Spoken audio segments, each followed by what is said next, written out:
Good evening students. आज हम class 12th का पहला चैप्टर जो है सोल्यूशन है, तो उसमें कोलिगेटिव प्रॉपर्टी पढ़ते हैं। तो कोलिगेटिव प्रॉपर्टी का मतलब क्या हुआ?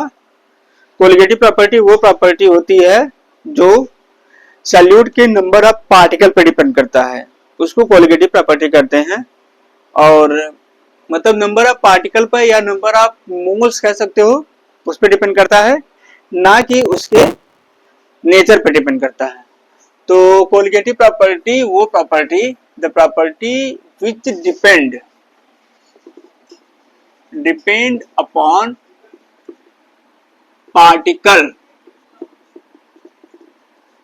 particles of solute, not on nature of solute. Okay, particle के number of depend upon the number of particles, number of particle के नंबर पर डिपेंड करता है सॉल्यूट, ना कि सॉल्यूट के नेचर पर डिपेंड करेगा कितने नंबर ऑफ पार्टिकल्स हैं। तो ये चार टाइप का होता है। एक होता है colligative property, elevation in boiling point,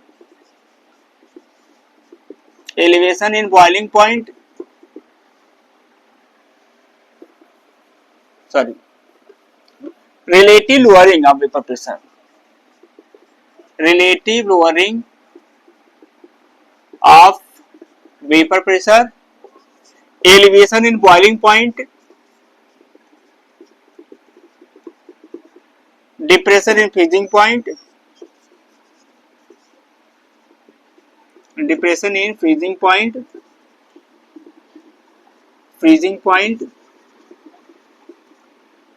fourth osmotic pressure।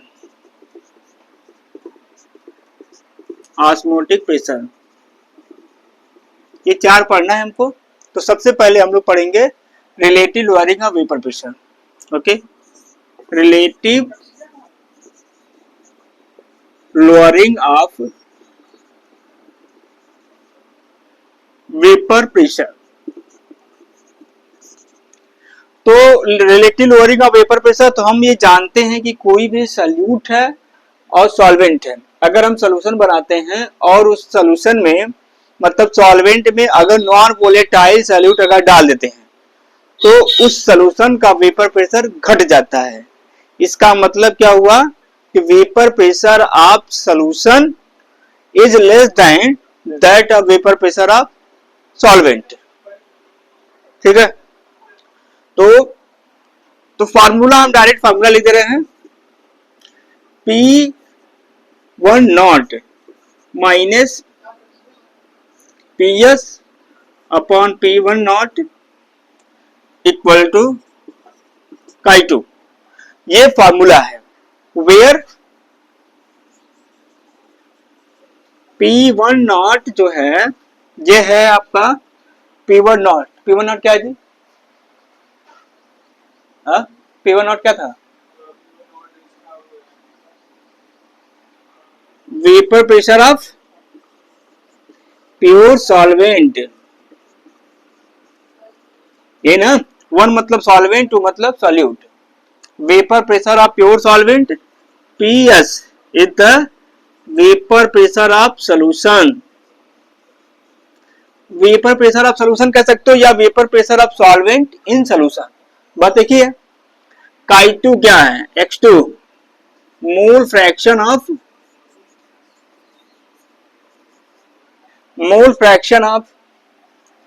Solute, ये मोल फ्रैक्शन ऑफ सॉल्यूट है। तो इसके जगह पे Chi2 की जगह पर लिख सकते हो भाई N2 upon N1 plus N2।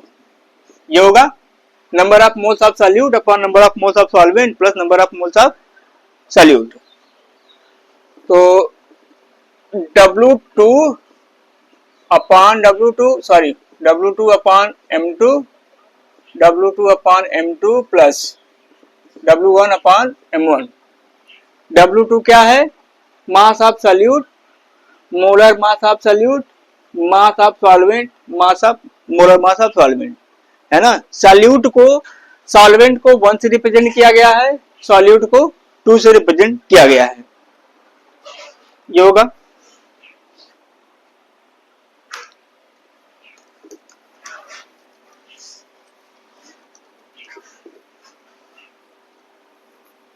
तो यहां पे इसको और थोड़ा सा हम आगे लिख सकते हैं, P1 not minus P S upon P1 not equal to, ये लिख सकते हो W2 upon M2, W2 upon M2 plus W1 upon M1, ये formula. But for dilute solution, dilute solution के लिए ये जो होगा, मतलब डाइल्यूट सॉल्यूशन के लिए number of moles of solute बहुत कम होगा, तो इसको हम क्या करेंगे, जो ये नंबर ऑफ मोल्स है ना, मास पर मोलर मास, तो डाइल्यूट सॉल्यूशन के लिए number of moles of solute is negligible in comparison to number of moles of solvent, तो इसको छोड़ देंगे। ये हो जाएगा P1 not upon PS, P1 not equal to W2 M2 upon W1 upon M1, ये होगा ना। ये डाइल्यूट सॉल्यूशन के लिए। क्वेश्चन करते हैं।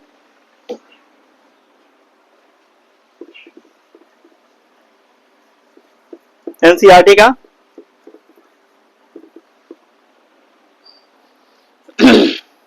एनसीईआरटी का क्वेश्चन है, एग्जाम्पल नंबर 1.6 है, vapour pressure of pure solvent, vapour pressure of pure solvent मतलब P1 नॉट, ये होगा at a certain temperature is 0.850, a non-volatile electrolyte solid weighing 0.5 gram when added to 39 gram of benzene, molar mass 78, vapor pressure of solution then is this, what is the molar mass of solid substance। तो हमें molar mass of solid निकालना है, तो W2 ये M2 निकालना है, ठीक है। तो यहां पे कह रहा है vapour pressure of benzene, vapour pressure of pure benzene, यह है 0.850, और जब इसको डाल देते हैं तो उसका वेपर प्रेशर ऑफ सॉल्यूशन 0.845 होगा, 0.845 अपॉन 0.850, W2 दिया है 0.5 ग्राम दिया है सॉल्यूट, 0.5 M2, ये डाइल्यूट सॉल्यूशन है तो इसलिए हम इसको ये छोड़ देते हैं, ये वाली चीज। Added to 39 gram of benzene, benzene solvent है, 39 ग्राम ऑफ बेंजीन, बेंजीन का मोलर मास क्या होगा भाई, बेंजीन ये है C6H6, ये हो जाएगा 12 6 72 प्लस 6 78, तो यहां पे हो जाएगा 78, 39 टू जा 78, तो 0.5 इंटू 2 अपॉन M2, ये 2 पर चला जाएगा, दिस इज 1 अपॉन M2, ये हो गया 0.5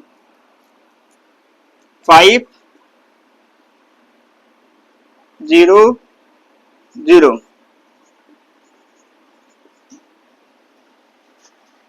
ये हट जाएगा, M2 इधर जाएगा, M2 इक्वल टू 850 अपॉन 5,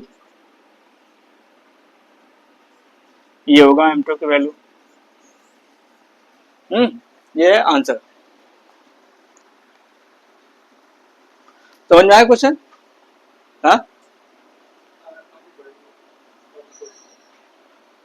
इसको पहले बता भी चुका।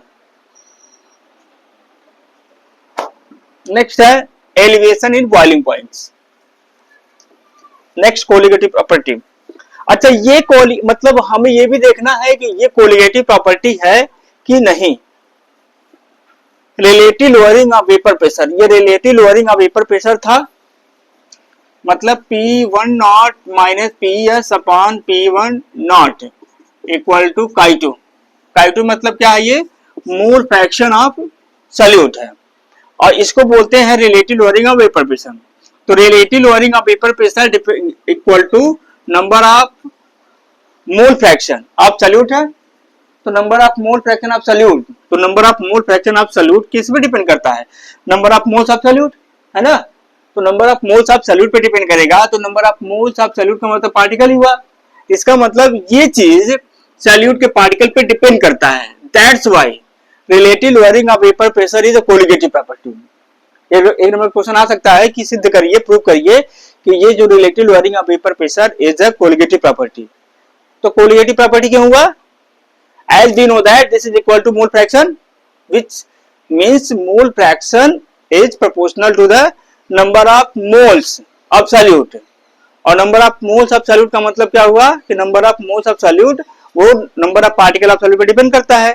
इसका मतलब है कि ये चीज number of particle of solute पे डिपेंड कर रहा है, that's why relative lowering of vapor pressure is a colligative property। हाँ, ये चीज है। नेक्स्ट कोलिगेटिव प्रॉपर्टी ये है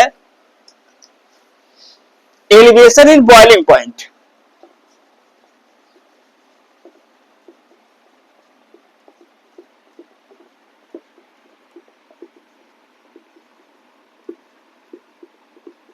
elevation in boiling point, elevation in boiling point का मतलब ये हुआ कि पहले बात तो बॉइलिंग पॉइंट होता क्या है, what is meaning of boiling point. Boiling point क्या हुआ, बॉइलिंग पॉइंट किसी भी सब्सटेंस का या किसी भी लिक्विड का बॉइलिंग पॉइंट वो टेम्परेचर है जिस टेम्परेचर पर उस सब्सटेंस का वेपर प्रेशर एटमॉस्फेरिक प्रेशर के इक्वल हो जाता है। एटमॉस्फेरिक प्रेशर का मतलब हुआ कि 1 atm प्रेशर। तो कोई भी लिक्विड है उसको गर्माते जाओ और फिर उसका वेपर प्रेशर देखो, अगर उसका वेपर प्रेशर 1 atm प्रेशर के बराबर हो जाता है तो उस टेम्परेचर पर उसको हम बॉइलिंग पॉइंट बोलते हैं। तो temperature, the temperature at which vapour pressure of substance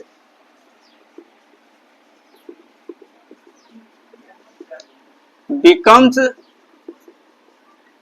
equal to atmospheric pressure, atmospheric pressure। तो नॉर्मल वाटर का जो बॉइलिंग पॉइंट होता है, वाटर का बॉइलिंग पॉइंट हुआ 100 degree Celsius at 1 atm pressure पर। अगर वाटर में कोई इंप्योरिटी डाल देते हैं, नॉन वोलेटाइल सॉल्यूट अगर डाल दिया वाटर में, तो नॉन वोलेटाइल सॉल्यूट अगर डालेंगे, हाँ, तो कोई भी सॉल्यूट नॉन वोलेटाइल सॉल्यूट अगर इसमें डाला इन वाटर, तो क्या हो जाएगा, वेपर प्रेशर क्या हो जाएगा, डिक्रीज हो जाएगा। वेपर प्रेशर क्या हो जाएगा, डिक्रीज हो जाएगा। तो देखो ये 1 atm प्रेशर पर इसका जो इसका जो 100 डिग्री सेल्सियस पर प्रेशर जो होता है एटमॉस्फेरिक मतलब वेपर प्रेशर क्या होता है, 1 atm प्रेशर, ठीक है। इसका वेपर प्रेशर क्या होगा, 1 atm 100 डिग्री सेल्सियस पर। लेकिन क्या है कि भाई पानी में हमने क्या डाल दिया, कोई भी नॉन वोलेटाइल सॉल्यूट डाल दिया, कोई चीनी डाल दिया या कोई शुगर डाल दिया, सॉल्ट डाल दिया, कुछ भी डाल दिया, मतलब जो उड़ नहीं सकता है। तो जब नॉन वोलेटाइल सॉल्यूट को किसी नॉन वोलेटाइल सॉल्यूट को सॉल्वेंट में डालते हैं तो उसका वेपर प्रेशर घटता बढ़ता है। क्या होता है जी, किसी नॉन वोलेटाइल सॉल्यूट को अगर किसी सॉल्वेंट में डालते हैं तो उसका वेपर प्रेशर घटता बढ़ता है, घटता है है ना? क्यों घटता है?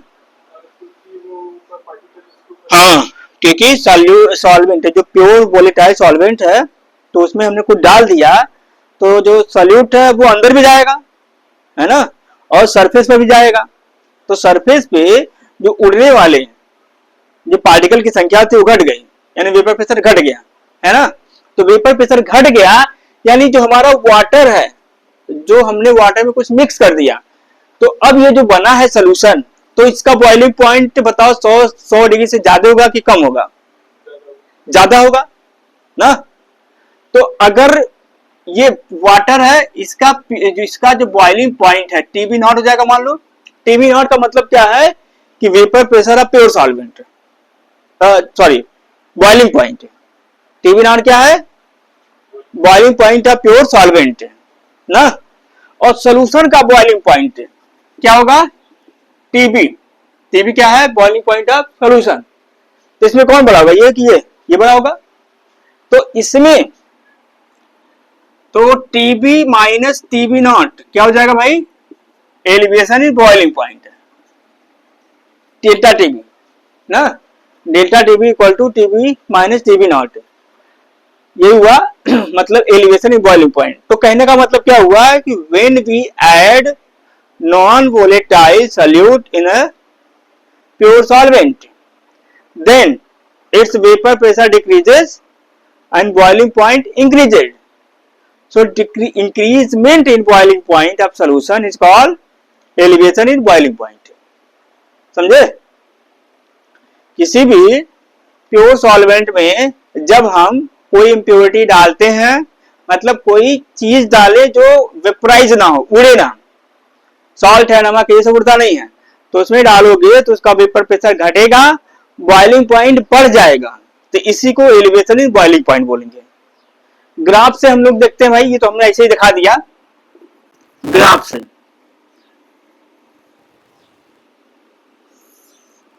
ये है vapour pressure, vapour pressure versus temperature.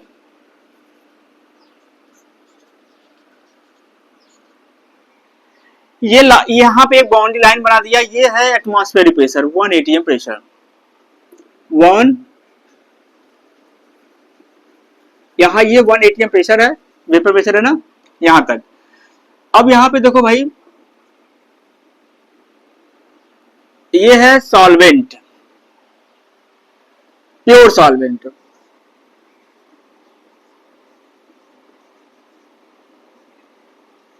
Pure solvent, और ये है सोल्यूशन।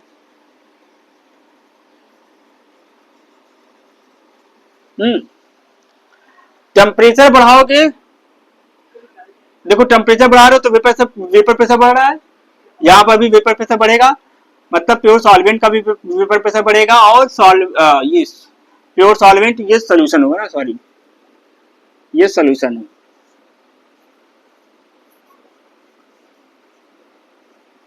दोनों का बढ़ेगा। तो देखो ये सॉल्वेंट ऊपर है, सोल्यूशन नीचे है। तो हमने बताया ना कि सॉल्वेंट में कोई भी चीज डाल दोगे तो उसका वेपर प्रेशर घट जाएगा। तो सॉल्वेंट ऊपर है, तो सॉल्वेंट ऊपर है तो इसका वेपर प्रेशर ज्यादा होगा, और इसका वेपर प्रेशर कम है। ठीक है, दोनों बढ़ रहे हैं टेम्परेचर बढ़ाने पर।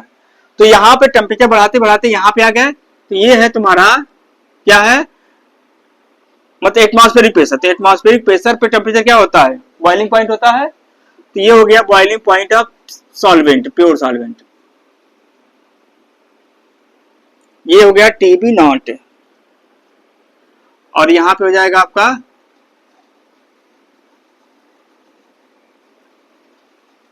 ये टीबी हो जाएगा।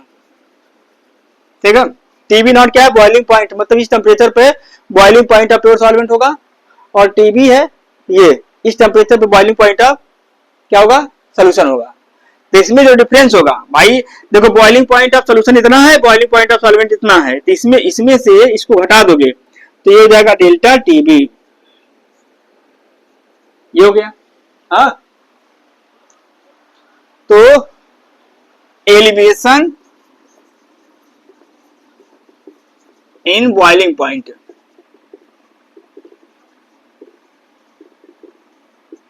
क्या होगा भाई, delta TB equal to TB minus TB not.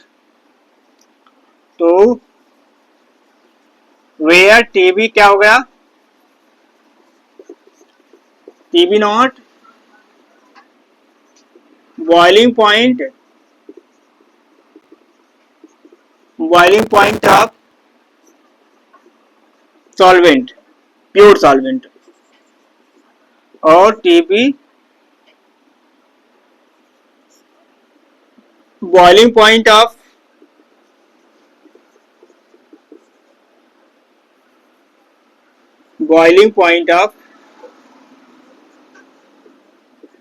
Solution, और ये एलिवेशन ही बॉइलिंग पॉइंट है। ठीक है, इतना समझ में आया। सो एज जो एलिवेशन इन बॉइलिंग पॉइंट होता है वो directly proportional to the molality of solution होता है ना। Elevation in boiling point is also directly proportional to the molality of solution, ये होता है डेल्टा टीबी। तो delta TB equal to KB into M, ये हुआ। वेयर केबी क्या है, केबी कांस्टेंट है जिसको मोलर एलिवेशन कांस्टेंट बोलते हैं। मोलर एलिवेशन कांस्टेंट बोलते हैं भाई, मोलर एलिवेशन कांस्टेंट, क्योंकि मोलैलिटी है इसलिए इसके नाम से आ गया मोलर एलिवेशन। एलिवेशन मतलब बढ़ रहा है ना।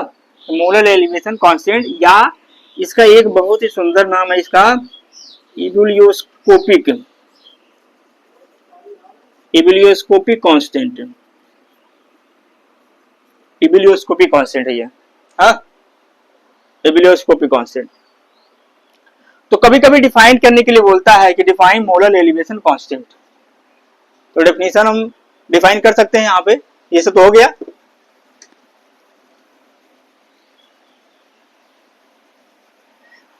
डिफाइन कैसे करोगे भाई, define molar elevation constant when molality of solution is equal to 1, तो delta TB equal to KB, हाँ, molar elevation in boiling point becomes equal to, sorry, m equal to 1 ना, हाँ, becomes equal to, या ये कह सकते हो कि molar elevation constant becomes equal to elevation in boiling points when molality of solution is 1। ये होगी डेफिनेशन। मतलब यार मोलर एलिवेशन कांस्टेंट जो है एलिवेशन इन बॉइलिंग पॉइंट के बराबर होगा जब सॉल्यूशन की मोलैलिटी 1 हो जाए, वही क्या हो जाएगा, मोलर एलिवेशन कांस्टेंट। हाँ, तो कह सकते हो कि molar elevation constant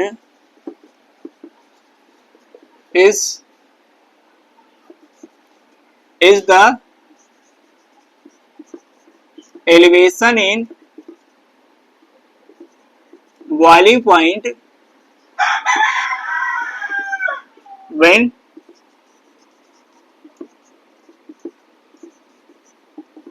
molality of solution becomes unity मतलब 1। ये हो गया।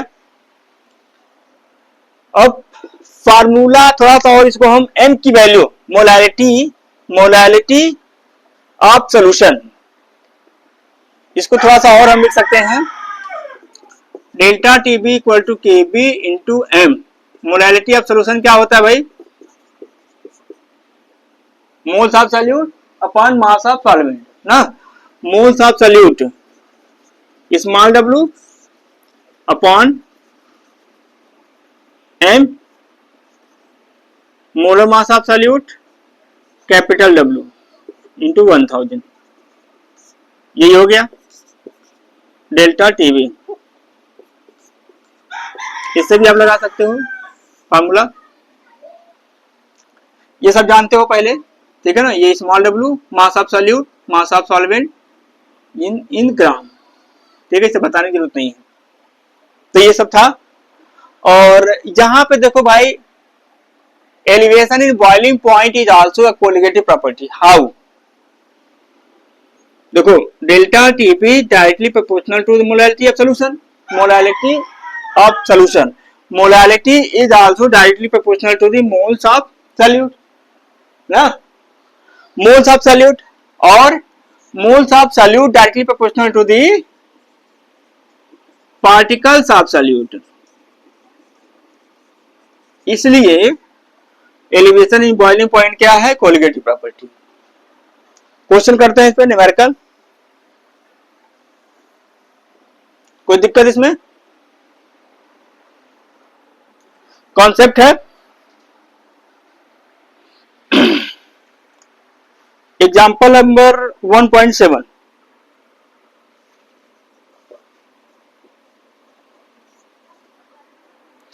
Eighteen gram of glucose is dissolved in 1 kg of solvent in saucepan. At what temperature will water boil? At 1.013 bar. kb for water. kb दे दिया है 0.52 kilo kelvin kilogram per mole. 18 gram of glucose मतलब small w, 18 gram of glucose, और molar mass of glucose, glucose का molar mass निकालना है C6H12O6, यही glucose है। इसका मोलर मास कितना होगा जी?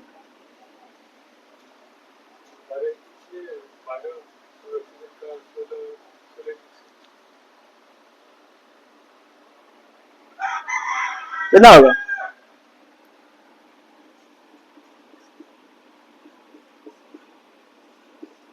हम्म,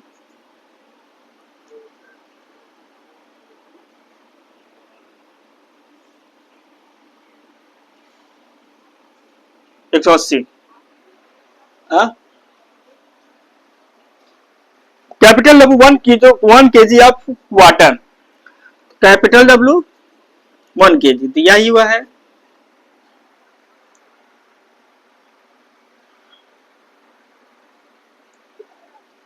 at what temperature will, temperature मतलब टीबी निकालना है, टीबी नॉट मतलब boiling point of water 100 degree Celsius होता है, मतलब 273.15 केल्विन में रखोगे।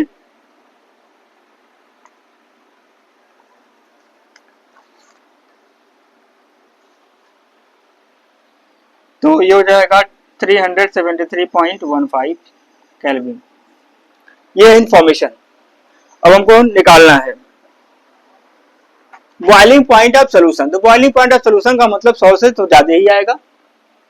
हाँ, ये इंफॉर्मेशन रखो।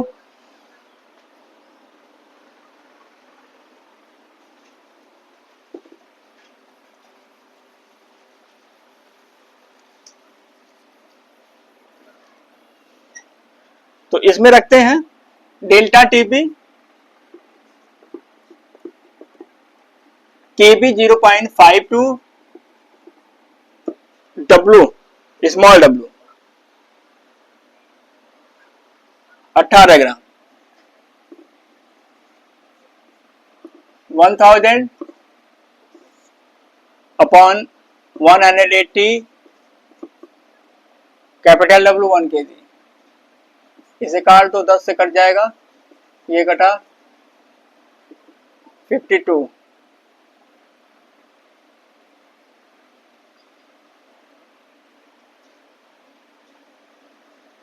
वन केजी है भाई यहाँ पे, तो इसको ग्राम में कन्वर्ट करते हैं क्योंकि यहाँ पे 1000 हमने लिख दिया है ना, तो 1 kg को ग्राम में बदलना है 1000। तो ये हो जाएगा आपका 52 अपॉन 1000, 0.052 आएगा। एलिवेशन इन बॉइलिंग पॉइंट, मतलब हमने 18 ग्राम ग्लूकोज डाला तो उसका बॉइलिंग पॉइंट कितना बढ़ गया, इतना बढ़ गया 0.052 डिग्री सेल्सियस, मतलब बहुत कम हुआ। अब ये हुआ आपका डेल्टा टीबी, तो डेल्टा टीबी इक्वल टू दिया है 0.52 हमने निकाला है, तो डेल्टा टीबी की जगह क्या लिख सकते हो, टीबी माइनस टीबी नॉट,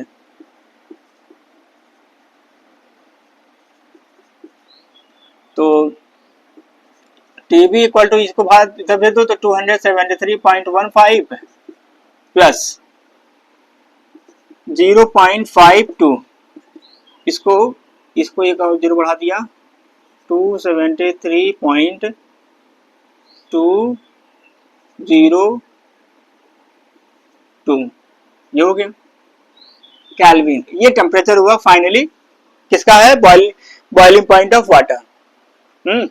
मतलब बहुत मामूली सा इंक्रीजमेंट हुआ, 273.15 तो एग्जैक्टली होता है, ये थोड़ा सा बड़ा है डालने पर। तो ये है elevation in boiling point. Elevation in boiling point, तो सेकंड कोलिगेटिव प्रॉपर्टी हो गया। Third colligative property, third colligative property क्या होगा, depression in freezing point. Boiling point बढ़ता है सॉल्यूशन में, अगर नॉन वोलेटाइल डाला तो बॉइलिंग पॉइंट क्या होता है, बढ़ता है, इसलिए एलिवेशन इन बॉइलिंग पॉइंट हुआ। लेकिन अगर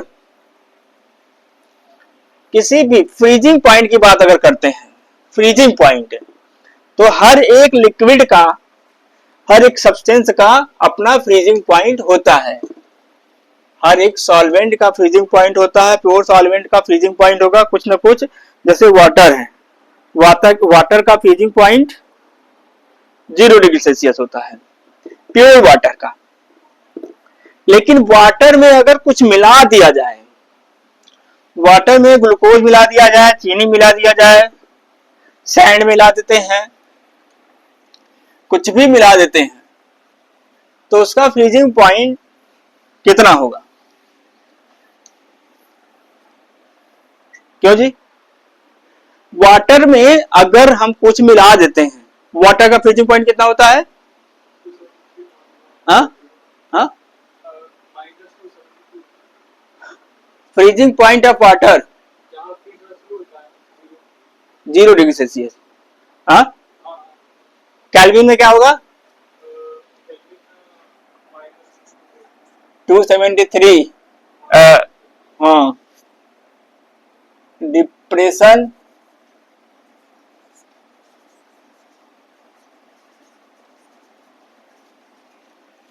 डिप्रेशन इन फ्रीजिंग पॉइंट। तो वही बोल रहा हूं कि अगर पानी में, पानी का फ्रीजिंग पॉइंट 0 होगा, हाँ क्यों जी, पानी का फ्रीजिंग पॉइंट कितना होगा, 0 क्या डिग्री सेल्सियस। अगर पानी में तुमने कुछ मिला दिया, क्या मिला दोगे,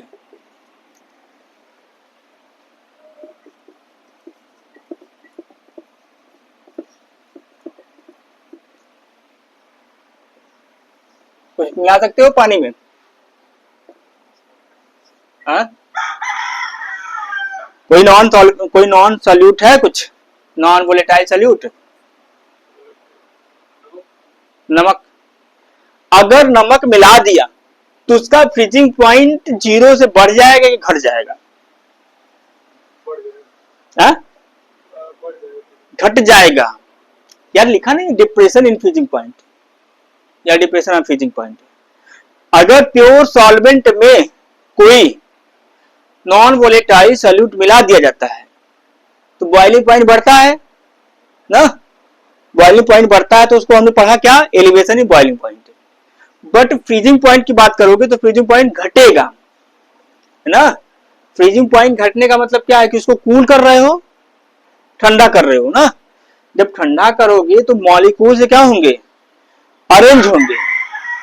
लिक्विड फॉर्म में मॉलिक्यूल्स के बीच में मॉलिक्यूल्स मॉलिक्यूल के बीच में जो इंटरमॉलिक्यूलर स्पेस होता है वो ज्यादा होता है। तो जब वही स्पेस तुम और कम करोगे तो वो क्या हो जाएगा, सॉलिडिफाइड हो जाएगा, यानी वो फ्रीज होना शुरू हो जाएगा। समझे? तो जब भाई जब कोई उसमें हमने नॉन वोलेटाइल सॉल्यूट डाल दिया तो अब उसकी फ्रीजिंग पॉइंट क्या हो जाएगी, घट जाएगी। अगर 0 है तो 0 से घटकर क्या हो जाएगी, -2 हो जाएगी, है ना। यानी वेपर प्रेशर बढ़ जाता है, वेपर प्रेशर घट जाता है और फ्रीजिंग पॉइंट भी घट जाता है ना। तो what is the freezing point?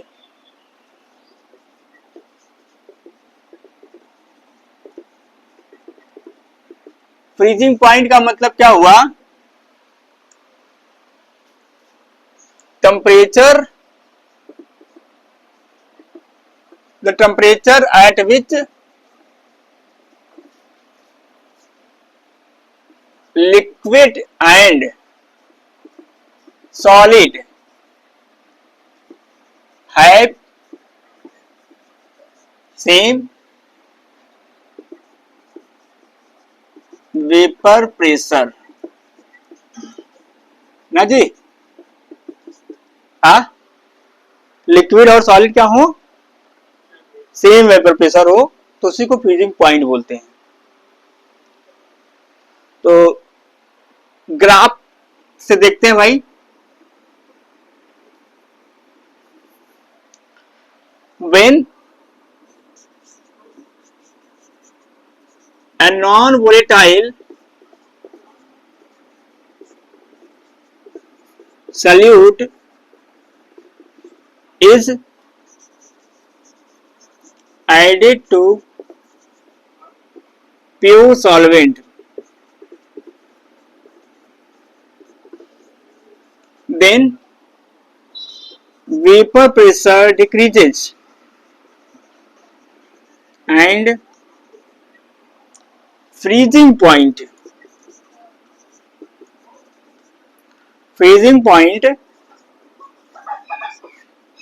also decreases। This is called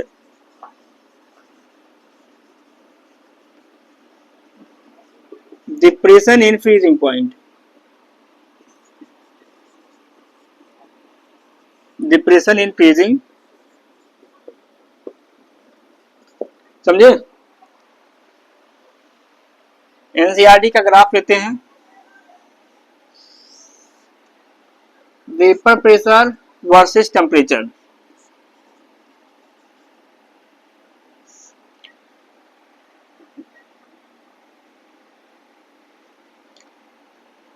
देखो भाई ये प्योर सॉल्वेंट है, सॉल्वेंट सॉल्वेंट लिक्विड सॉल्वेंट।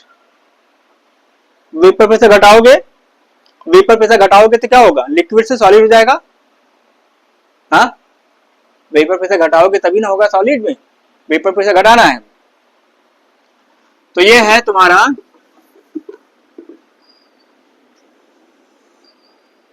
और ये है लिक्विड सॉल्वेंट और ये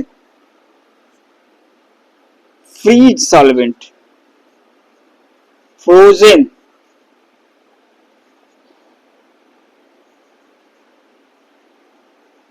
सॉल्वेंट। यानी ये है तुम्हारा फ्रीजिंग पॉइंट। ये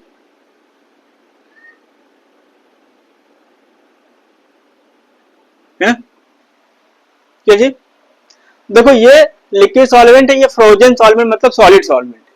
तो इस पॉइंट पे क्या हो रहा है, ये लिक्विड से सॉलिड में कन्वर्ट हो जा रहा है ना। तो इस पॉइंट पर, इस पॉइंट को क्या बोलेंगे, जिस पॉइंट पर कोई भी लिक्विड सॉलिड में कन्वर्ट हो जाता है तो उसको क्या बोलते हैं, फ्रीजिंग पॉइंट, है ना। तो ये हो गया TF0। TF0 is the freezing point of pure solvent. हाँ, और जब इसमें नॉन वोलेटाइल सॉल्यूट अगर डाल दोगे तो उसका वेपर प्रेशर इससे भी कम हो जाएगा और फ्रीजिंग पॉइंट भी कम हो जाएगा। तो ये हो जाएगा तुम्हारा ये सॉल्यूशन। सॉल्यूशन का फ्रीजिंग पॉइंट यहां पे आ गया, कम हो गया, और ये हो गया TF। F नॉट हमेशा हमने प्योर के लिए लिया है ना। TF नॉट क्या है?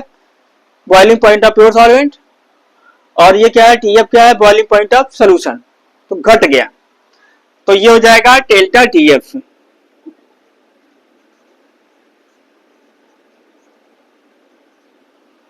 तो depression in freezing point, in freezing point delta TF equal to क्या हो जाएगा भाई? TF नॉट में से TF घटेगा ना, क्यों? एलिवेशन इन बॉइलिंग पॉइंट में क्या था? TB minus TF, TB minus TB not, but यहां पे उल्टा हो गया, TF not minus TF। TF not क्या है? Freezing point of solvent. TF freezing point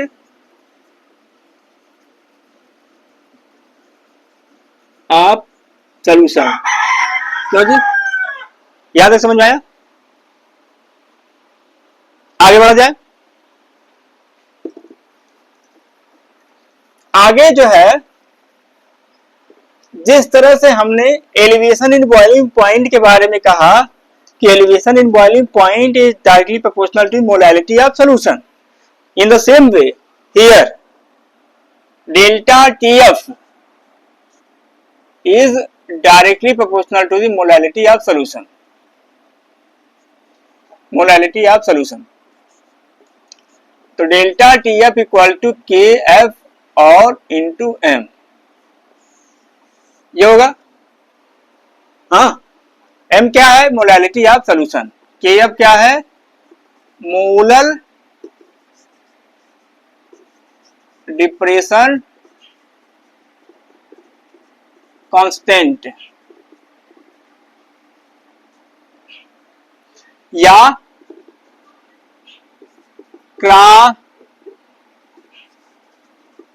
cryoscopic constant. Cryoscopic constant, this is called cryoscopic constant.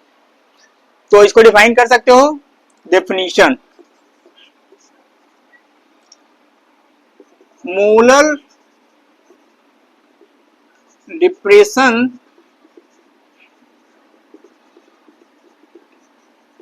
constant is the depression in freezing point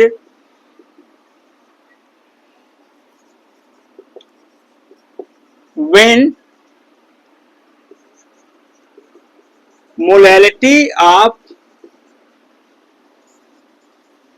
solution is unity। क्यों जी? वही चीज है। m small m molality of solution रख सकते हो, formula उसका, बिना फार्मूले का भी कर सकते हो, कोई दिक्कत नहीं है, समझने के ऊपर है। तो you can put the value of small m, delta TF equal to KB small m moles of solute upon mass of solvent, small w mass upon molar mass, तो small w upon capital W, capital M, W upon M, capital W in gram into 1000। ये हो गया formula elevation in boiling point, sorry, ठीक है। तो यहाँ पे ये सब लिखने की जरूरत नहीं है। मास of solute, mass of solvent, M क्या है? Molar mass. ठीक, क्वेश्चन लगाया जा।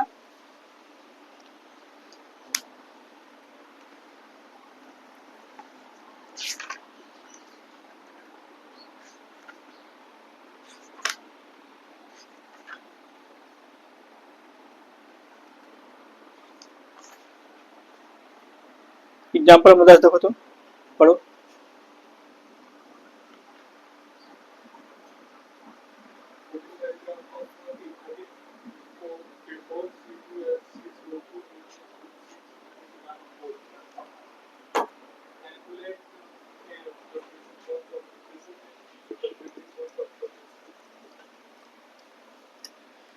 देखो अपने मन से देखो कर पाओगे?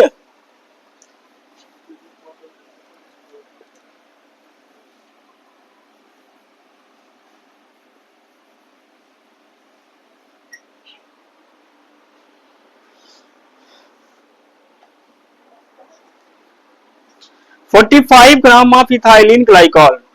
45 मतलब ये small w ethylene glycol solute है, is mixed with 600 gram of water. Capital W 600 gram ना, कैपिटल W 600 ग्राम।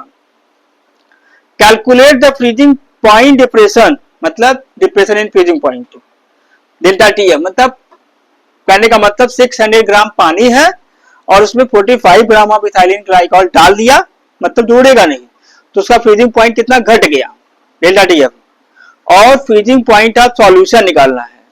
पानी का फ्रीजिंग पॉइंट 0 डिग्री सेल्सियस होता है या 273.15 कह सकते हो, तो कितना घटा, मतलब फ्रीजिंग पॉइंट ऑफ सॉल्यूशन निकालना है। आ समझ में?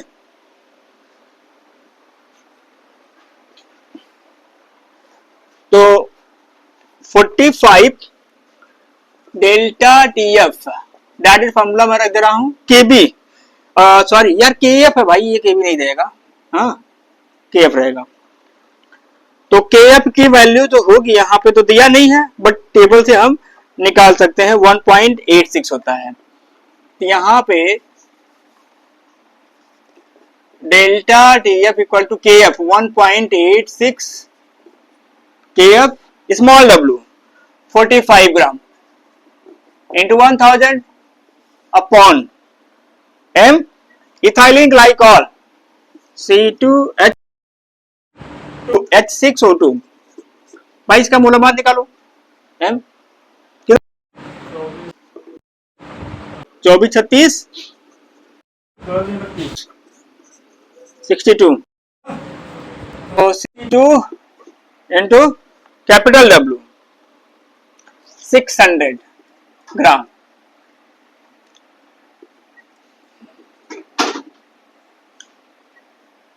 अब इसको सिंप्लीफाई करोगे, आफ्टर गेटिंग सिंप्लीफाई, तो यू विल गेट 2.2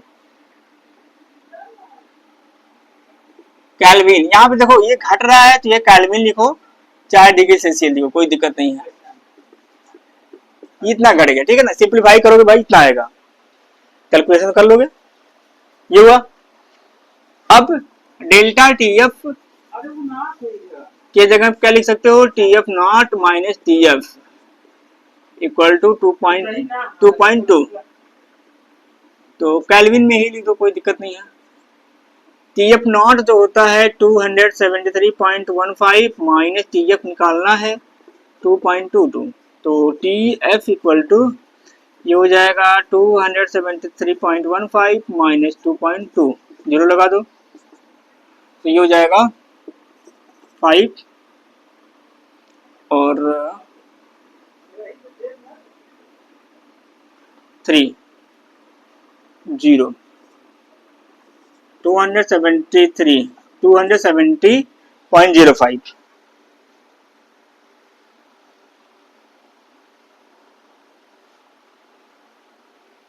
ये 5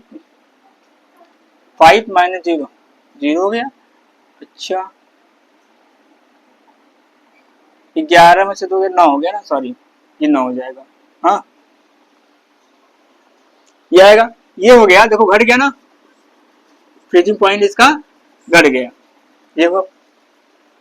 तो इस तरह से क्वेश्चन करिए। ओके, नेक्स्ट वीडियो में हम लोग ऑस्मोटिक प्रेशर, मतलब ये भी देखिए, हाँ ये भी क्या है आपका, depression in freezing point is also colligative property. क्यों? क्योंकि depression in freezing point is directly proportional to molality of solution, और मोलैलिटी ऑफ सॉल्यूशन किसकी प्रोपोर्शनल है? Number of moles of solute, और number of moles of solute proportional है number of particles of solute, number of particles of solute.